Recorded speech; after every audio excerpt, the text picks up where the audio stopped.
Feeling like a shark in a shrimp tank. Big fish, small pond in the shrimp tank.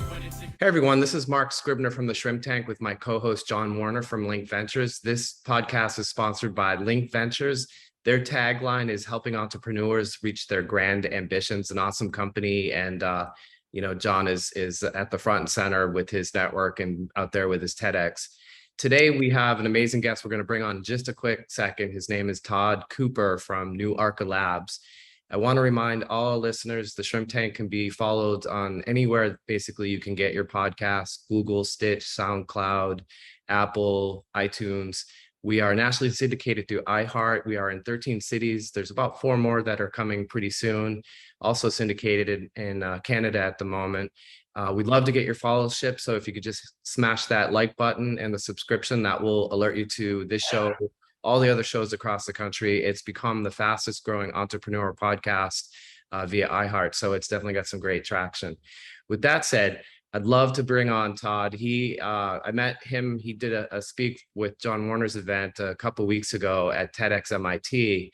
And the concept was all encompassing primarily on Web 3.0. But in that conversation, the work that Todd's doing with New Arca Labs is definitely applicable in the NFT space and so many other verticals that are out there. So Todd, welcome to the Shrimp Tank today. Actually, just before you go to Todd, I want to thank Mark for just being a champion for founders. And, you are one of them, you're a Renaissance guy, and you make a lot of time to help founders. And I think today's guest is one of those, and you're being Mark. So thank you for being Mark. Yeah, it's so much fun to see and talk about what Todd can tell us better about his arc, but being a liberal arts major and a very different experience, and then coming in and crushing this particular space, it just shows like the entrepreneurs and the path that they get to where they are is very different in all cases. There's no simple formula all the time to get an entrepreneur where they want to go. So Todd, let's start with New Arca Labs. Tell us a little bit, a little infomercial of what you do for our listeners. Yeah, well, first of all, thank you for having me. It's great to meet you all, and thank you, John and Mark. So yeah, New Arca Labs was founded, it was originally founded 6 years ago. New Arca came out of a group of fintech professionals, people who had been in the business of delivering market critical systems for the folks like Barclays, HSBC, JP Morgan Chase, et cetera. Concept being that we could take that know-how of how to deliver a truly reliable, secure, compliant system, and then marry it with this new technology, blockchain, NFTs, crypto, that looked like most of what we saw out there was sort of hello world level stuff, and make great things happen. That's largely proven to be true. We have live production systems in the US capital markets, Latin America capital markets, energy, here in the States, as well as private company equity management. So on the back of all of that success, we recognized that there was this massive wave of change that was going to be pushed by this technology, and that we wanted to, through all kinds of different industries, and we wanted to ride as many of those waves as we possibly could.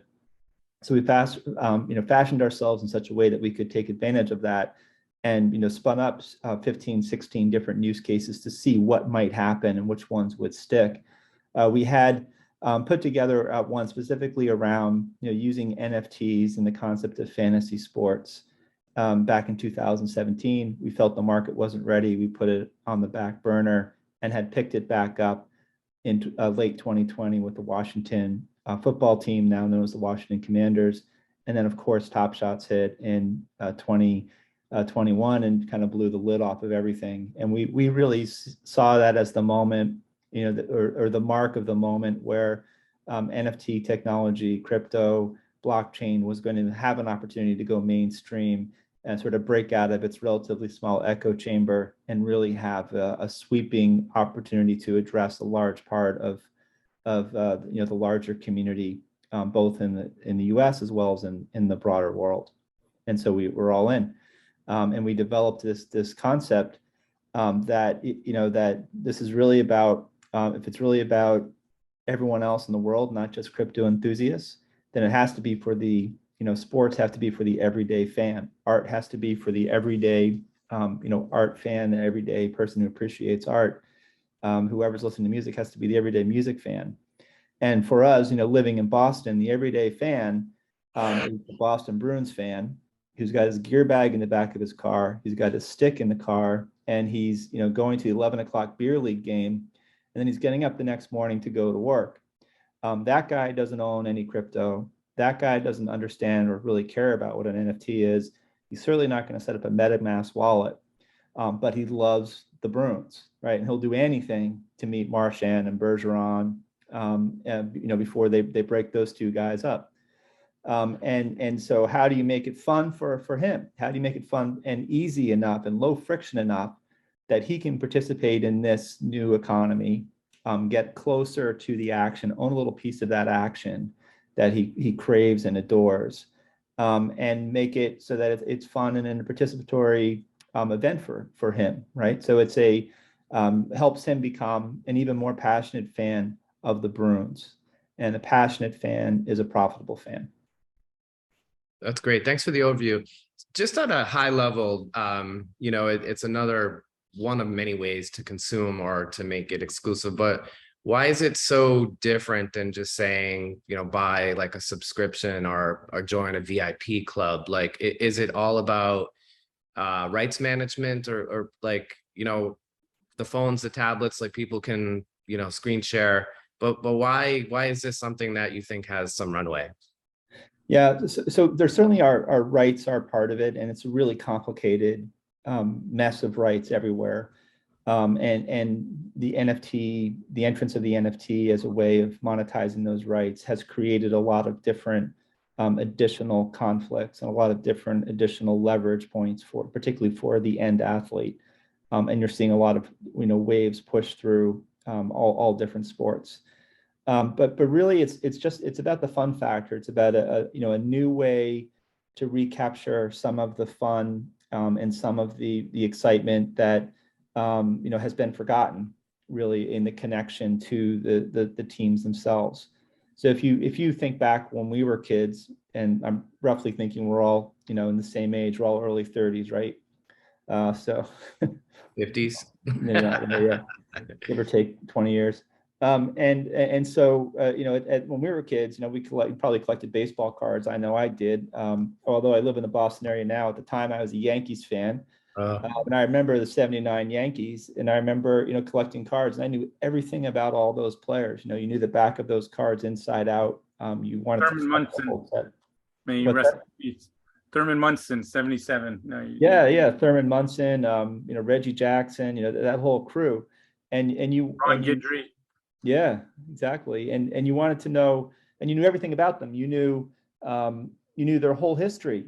You knew what their RBIs were going back to the beginning of their career because you held this card in their hand, and you turned it over, and you looked at the stats. You traded them, you played games with them, and trying to collect, that simple part of that excitement. It's a low cost entry fee. That's one reason why we use Polygon Matic. So it's very inexpensive, so that we can, as we're selling these and minting them, we don't have a lot of expense associated with it. So we can offer a simple card pack that has a series of NFTs in them with stats, et cetera, in ways that can then be used to play fun games. Games that help that in the end, you can share with what you've done with your social circle, bragging rights at the bar and whatever that might be. And then you can also, if you're engage in quests and other games that might give you access to physical memorabilia or experiences. To give you an example of that, we've been very heavily involved in rugby. Rugby is a sport we're very excited about because it has such a high ceiling compared to where it is today in terms of optimization for the fans and economically. Where the New Zealand All Blacks came to Washington FedEx Field last fall to play the USA rugby team. For anyone who follows rugby, you'd be shocked to hear that the All Blacks blew out the USA rugby team, I'm sure. But when we were there in that stadium, we did an NFT game there where fans had a chance to sign up and win an experience in the park that day. And so we were able to airdrop golden tickets to 5 lucky winners. One of them got a chance to be pitch side for the very famous New Zealand haka, and 3 of them got a chance to kick penalty kicks at at halftime. And then one of them won a gym membership from the primary sponsor, and they loved it. We were able to activate more than 4% of the entire stadium inside of an hour and a half, which is really an unheard of engagement score when you're trying to, do that within a stadium. We replicated, and we did that through not having people sign up beforehand or anything else. These were QR codes up on the Jumbotron, a very easy sign up capability, where essentially it's just an email and a password, and then the wallet is set up behind the scenes. No one has to know that it's an NFT. They don't have to understand how it works. Instead, that's just part of the fun and excitement. And now those items that, the commemorative NFTs they received and the commemorative tickets that we shared with people who came to the park and signed up, those are now liquid. They have some kind of residual value to them, and we'll also then allow activation for those in other future games and matches that are coming up. Todd, what do other founders not fully? What do you think other founders need to know about working with the big partners? You mentioned JP Morgan, you mentioned a whole litany. What are some trial by fire that you've learned that you want to get out there? Some best practices, some challenges. And I know in some past, when the World Wide Web came about, some big companies kind of sat back and waited to see how it unfolded. My guess is with some of this, these big companies are going to jump in and not wait. But any advice? Yeah. So just to be really clear, when I was referring to like JP Morgan Chase or others, I don't want to give you the impression that was what we did before we started Nuarka. What we've done now in the U.S. capital markets is our system that we built is used by our partner AST to conduct proxy votes. So behind that is a blockchain system. And if you voted a Fidelity fund, or you voted a Franklin Templeton fund or an Oppenheimer fund, any one of those funds, our system's the underlying technology that does the calculations. And it's been used now with 500, 600 different voting events passed through internal, external, and regulatory audits with flying colors. We're also used by every listed entity on the Bolsa de Santiago, which is the Chilean stock exchange. And we helped, and essentially, in order, what does it mean to make that happen is you have to take and really deeply understand what the requirements are above and beyond the cool tech that you're working with, right? So this is, the blockchain componentry helps to make this system work, and it helps to make it strategically a better technology choice. And it enables some capabilities and some interactions that you couldn't do any other way. But it's probably only 18 to 20% of the total effort involved in building out the system, right? So it's the user experience, it's all of the regulatory obligations, all the regulatory requirements, it's the security, it's the privacy, it's the ease of use, it's the design, it's the understanding who all the stakeholders are, who all the user archetypes are, the personas, and doing all of that really, really well. And so it's not simple, it's not good enough to just have, one bit of technology that does one thing well. You really have to address it holistically if you're going to, solve a problem better, or create new value in a position that's not there previously. Todd, I have a lot of interesting friends, let's say, a lot of photographer friends. I have a friend who is a famous music composer, and their world changed when streaming and rights management was created. But obviously, I get the connectivity, that exclusive experience. But when you talk about building a business, for the most part, there's, you're looking at what the revenue run rates could be. Right. So, one of the things that I hear oftentimes from neophyte people, we talked about, like, in the early days, the pixie dust, like someone bought an NFT and they flipped it, right away. But at least in the NFT space, it still seems to be really complicated for people to do. And I'm wondering, I think that will probably get better, but I'm wondering, is it that there's so many different people trying to solve this problem in the space, and there isn't, like, are we DVD, VHS, is there really an understanding of like what platform or how this is going to be pushed out, or is it just open to interpretation? Yeah, I mean, we're in the wild west here. It's definitely, there's standards that are not being followed, but people are trying to set them. There are groups that are forming that are trying to lay down, some laws and to make it a little bit more self-policing, some standards that everybody can follow. What makes a legitimate good project? What projects are not legitimate or good, and how do you what are the attributes of each one of those, and how do you distinguish between them? How do you grade them, essentially? So right now, it's absolutely difficult to do. We really focus on, people who have legitimate rights. We focus on trying to really folks who have a deep connection to their fans, brands that have deep connection to their fans, and try to really make that a great outcome. And of course, you have to make money on it along the way. And so we see a lot of brands and a lot of sports entities trying to make comparisons between all the different pitches that they're hearing. And for them, it sounds like they're comparing like apples to goats to SUVs. Like it doesn't, like every single one of them sounds completely, utterly different with sort of fanciful value propositions. And you have to really listen carefully. And if something sounds like it's crazy, there's like a reasonable chance that it's crazy, and if you sound something that sounds like really legitimate and seems, recognizable as value creating, it probably is. And the question is, how do you execute that? How do you make it happen? You mentioned music.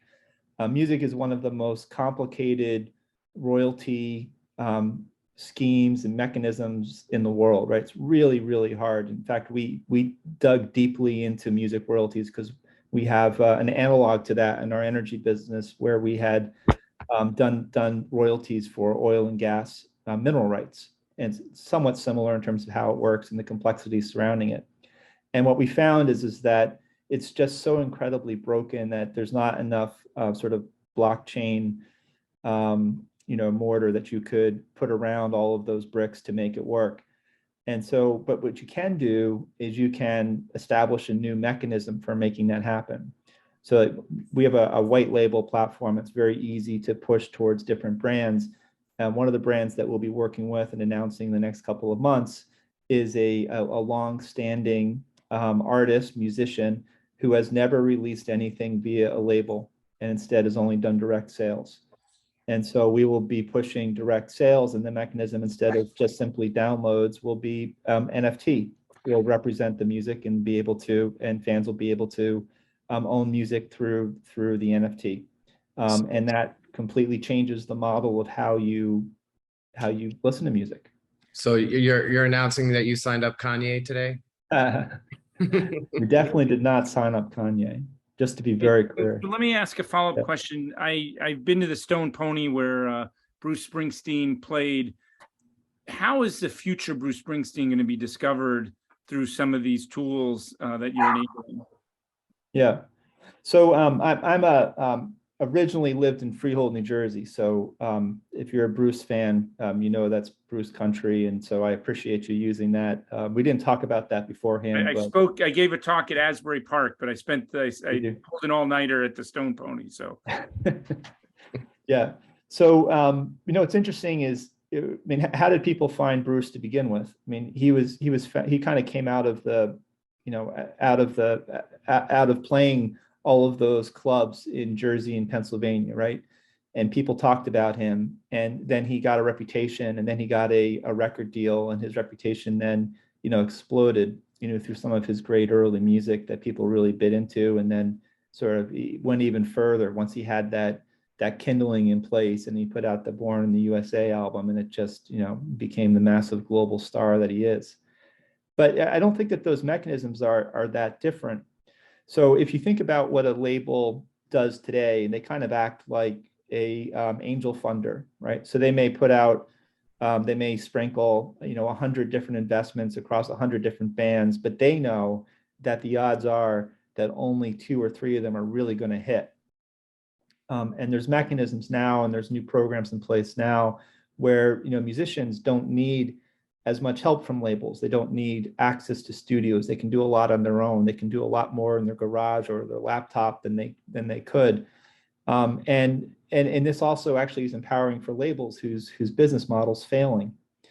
And instead, what the labels can focus on and are transforming into are marketing agencies that do one thing extremely well, which is to take somebody who's succeeding and who has great potential and is right at the top and launch them into the stratosphere. And do that instead of having to sprinkle 100 investments into 100 different bands. They're going to take maybe 10, and then 3 of that 10 are going to hit, and the ratios are much better for them. But the bands themselves are still they're trying to build their followings through doing the things that they've always been doing. And now with Web 3.0, they have a chance to have more funding opportunities directly with fans, as opposed to going out to the labels themselves.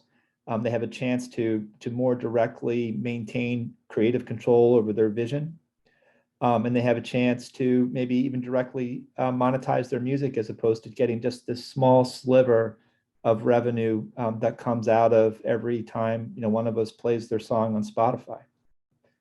So it's a very empowering for creators, and not just on the music side, but across the board.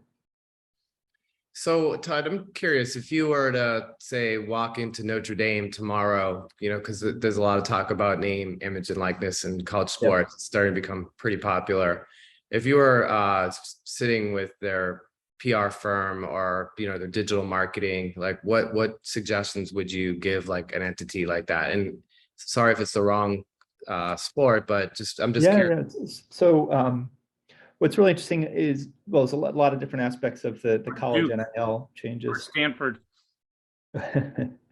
And Notre Dame's a great example because there's such a rabid fan base, right? So across so many different areas, not just for football, but across all different sports. And so the opportunity, does exist to give every athlete a little piece of the action directly. And you can do so across, all of the sports that you have at Notre Dame. And Notre Dame's value in that is actually become more of say, allowing the use of their logos, of their rights, as opposed to the individual players and athletes who can prosecute their own rights however they want to. And players are all over the place with that. There's lots of different agents who are signing college players and helping them achieve, write their futures. Some players are, trading their name, image, and likeness for free pizza, and it goes all the way from there up to, signing $1 million contracts with agencies based on the promise of who they're going to be and who they've already become. And so it's all over the place. And the college's roles are probably the most uncertain of anyone, where they don't really control the players. They can try to get them to sign agreements, but that's going to be the case. Then they need to find a way to allow them to make money. And in doing so, it's probably more a question of how they allow their logos and their marks and their jerseys and their stadiums and all of the other things that go with being part of Notre Dame to be used, by those players in finding a way to monetize their the excellence that they've already brought to the field. And that's the beauty of blockchain, because you could divvy up, a slice of the pie, right? Whereas it would be impossible to do without another technology. Like if I'm on the field and, my logo's on my helmet, and that obviously is a protected right for Notre Dame. But then you have the ability to divvy up revenue with blockchain, correct? Yeah, absolutely. So all the smart contracts associated with any one of those rights can be, brought down and, tied to the individual asset, and you can make sure that the money flows at that moment as well as any point in the future into the right hands. Now, that's the challenge once you're outside, like our systems, a walled garden, and we give the keys to that garden to whatever brand we're working with. But once you're outside of a walled garden, you can, and there's no enforcement of those rights at the moment. There's no standards that are followed. There are platforms that, do follow standards, but it's not universal. So you can't fully control it. Hmm. Not yet, anyway. That moment's coming. It's just not here yet. Yeah, I was curious, like how connected are you with, like, say, more recently there's been some pretty high profile bankruptcies in the crypto space. And it's new, but you're starting to see like SEC regulation, all that, but like how does that impact like those negative press hits and some of those failures in the crypto, Bitcoin's 70, 20, whatever it's going to end up being, but is that like a deterring factor for you, or is it completely different? Yeah, I think the overall economy is a more deterring factor for us than anything else. We are somewhat insulated because of the way that we approach the problem set. Because we are talking about the everyday fan, not the crypto investor, and we're not doing anything that looks at all like a security. So we're not really beholden to the SEC. So instead, for us, it's more of the condition of what is the reputation of NFTs in the broader market? How are people thinking about it? Are people excited about them? Are they wary of them? Do they think that they're stealing from people? Do they think they're environmentally impactful? What does that broader culture look like? And that's a challenge. And the fact that we conduct transactions in all major fiat currencies, as we also do support crypto, and the fact that we're really focused on the everyday fan and not just the crypto fan, then that is a tremendous gives us tremendous resilience against any kind of major fluctuations in the crypto market. So so it doesn't directly impact us, but in that it's also a reflection of the larger economic situation. It does have an impact. Optics. Well, it's just people's perception, consumer confidence, and where are they spending money, and so that's right now, obviously, most people are, well, not most people, but a lot of people are tightening their belts, and they're becoming more circumspect in terms of what they're spending money on. And there are some, there have been some, painting of NFTs and blockchain in a way that, isn't true, but has creeped into the cultural, it's the right way to say it, just the subconscious almost, anything having to do with, well, it burns a lot of energy. It doesn't have to. In fact, we don't burn a lot of energy. Transaction on our platform is the equivalent of sending an email. In terms of energy burn, there's a perception that it's taking advantage or just trying to skim a few more dollars out of fans. It doesn't have to be that either, and that's not the way we're operating. So there's cultural bias, and there's misunderstandings that need to be overcome. There's education, and then there's a slow, long adoption path that will come out of the everyday fan that we're looking to to accelerate, and we're participating in. So Todd, I know that you've done a lot with rugby players. You referenced that. I know you're doing stuff with Celebrity Chef English.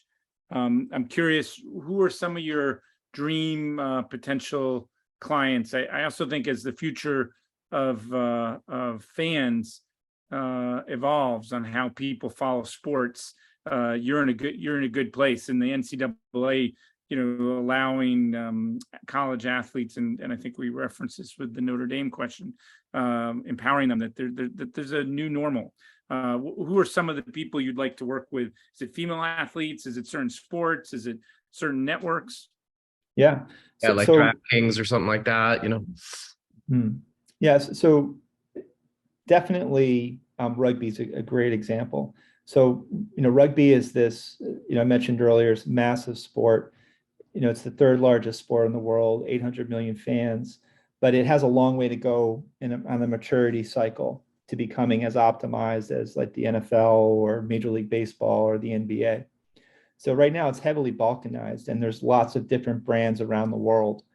Of that 800 million fans, the two threads that really pull through are the individual fans themselves and the players. Rugby is an interesting case in that it was only professionalized in the late 90s, and so it's still kind of going through this evolution. But the players themselves have a tendency to play on on 2 to 4 different teams every single year.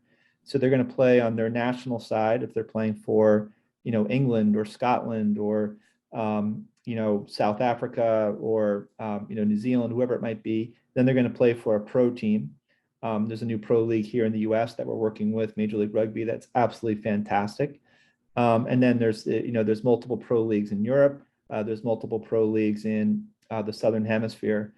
And then they're going to play for a club side, and that'll be, wherever they grew up, right? So it'll be the county that they were in, or it'll be, the local town, rugby, whatever it is. And so fans who love a player, there's no single place that they can go to track that player today.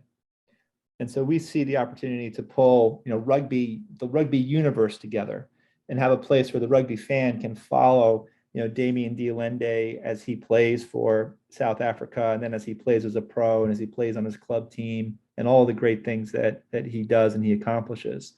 They want a chance to, to follow Johnny Sexton as he plays for Ireland and maybe takes them to the World Cup final, next year, as well as all the pro playing that he's doing in Premiership League. So, Ultimate Rugby Championship. So it's a sport that is looking for technology, and it's looking for, new ways of stitching together the overall excitement that fans have. And it's an awesome sport for that reason, from a entrepreneurial standpoint, and in terms of the amount of room there is to go till it reaches its ceiling. So we're very excited about rugby for that reason.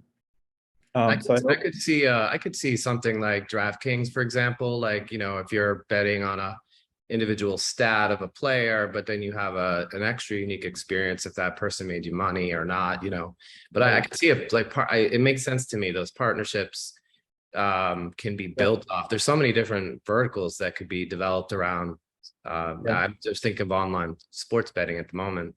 Yeah, and absolutely, and lots of different of the sports betting areas and the fantasy sports, they're developing technology on their own. But one of the things that Nuarka Labs can do that's very, very unique is, because we have a white label platform and we have a very well architected API set, is that we can do these projects very, very quickly.